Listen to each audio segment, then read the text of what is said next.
কি কোনো self respect নাই? তুমি আমার ভাইয়ের গায়ে হলুদ এসে ইভেন্ট ম্যানেজমেন্টের কাজ করতেছো, আবার আমার রিলেটিভসদের ছবি তুলে দিতেছো, আর এদিকে বাবাকে বলে রাখছি তার সাথে তোমাকে দেখা করাই। এখন সেই যদি এই অবস্থায় তোমাকে দেখে কি হবে একবার ভাবছো? কি হবে? আবার জিজ্ঞাসা করতেছো কি হবে? Are you serious? এখন আমার দোষটা কোথায় আমাকে বলবা? মানুষের বয়ফ্রেন্ড ডাক্তার হয়, ইঞ্জিনিয়ার হয়, আর তুমি হইছো একটা ইভেন্ট ম্যানেজার। আজ যাইরা বাবা যদি জানতে পারে তুমি একটা ইভেন্ট ম্যানেজমেন্টে কাজ করো, কোনোদিন তোমার সাথে আমাকে বিয়ে দিবে না। এখন আমি তো এইটাই করি, it is what it is. কি করব আমি এটার ব্যাপারে? তোমার কিচ্ছু করা লাগে, তাকিয়ে তাকিয়ে দেখো আর অন্য আরেকজন এসে আমাকে বিয়ে করে নিয়ে যায়, তখন এসে ছবি তুলি। এই তোমার কি আমার এক্সপেন্স সম্পর্কে কোনো ধারণা নেই? এই কাজ করে তুমি আমাকে হ্যাপি রাখতে পারবা? এখন তোমার এই কথাগুলোর কি উত্তর দিব আমি তো জানি না। আমি যতদূর জানি ভালো থাকতে খুব বেশি কিছু তো লাগে না। পকেটে 2 বেলার খাবার, বাসা ভাড়ার খরচটা, পাশে ভালোবাসার মানুষটা থাকলেই তো এনাফ হওয়ার কথা না? এই তোমার এসব ইনস্টাগ্রামের রিলসের ডায়লগ আমাকে শোনায়। গত 2 বছর একই কথা বলে বাবা অলরেডি আমার জন্য একটা ছেলে ঠিক করে রাখছে। তার বাবা অনেক rich. As soon as possible তুমি যদি ভালো একটা জব আর বিজনেস না করতে পারো, আমার কোনো কিছু করা থাকবে না। বাবার পছন্দ করা ছেলেকে আমি বিয়ে করে ফেলবো। আরে আমাকে একটু টাইম তো দাও না, মাত্রই তো বিজনেসটা স্টার্ট করলাম, একটু ওয়েট করো।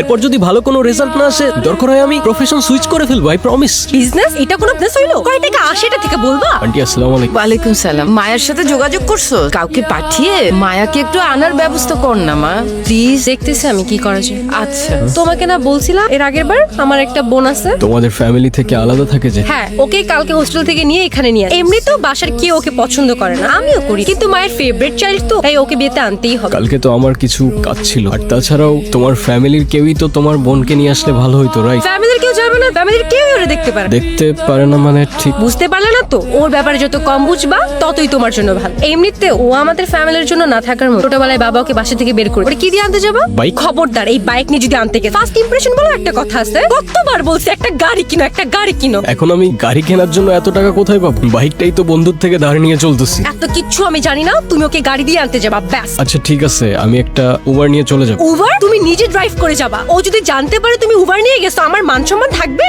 এখন উবার ছাড়া আমি গাড়ি কোথায় পাবো? কোথায় বাবা মানে? ম্যানেজ করো। উফ, কেন যে আমি তোমার ভালোবাসতে গেছিলাম। আবার পছন্দ করা ছেলের বিয়ে করলেই ভালো হইতো। বাবা হ্যাঁ দোস্ত, কি অবস্থা তোর এখন? ওই যে দেখে গেছিলি তেমনই আছি রে ভাই।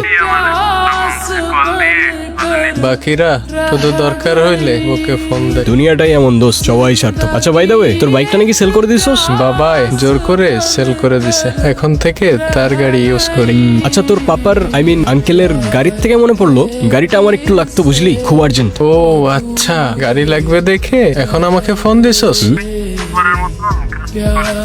এখন গাড়ি দেওয়া যাবে না, বাবা রাগ করবে। ও আচ্ছা, আমি স্বার্থপরের মতো কাজ করছি না? আর তুই যে 25,000 টাকা নিয়ে 2 দিন পর দিবি বলে 2 মাস চলে গেছে, যে গার্লফ্রেন্ডের পেছনে টাকাটা ভাঙছস সেই গার্লফ্রেন্ডটাও চলে গেছে। আমি কিছু বলছি? বড় বড় কথা বলতে আসছে। আচ্ছা সরি দোস্ত, কিছু মনে করিস না। নিস তুই, বাবা তো গ্রামের বাড়ি গেছে, তুই কালকে না হলে পরশু দিন ফেরত দিয়ে দিস।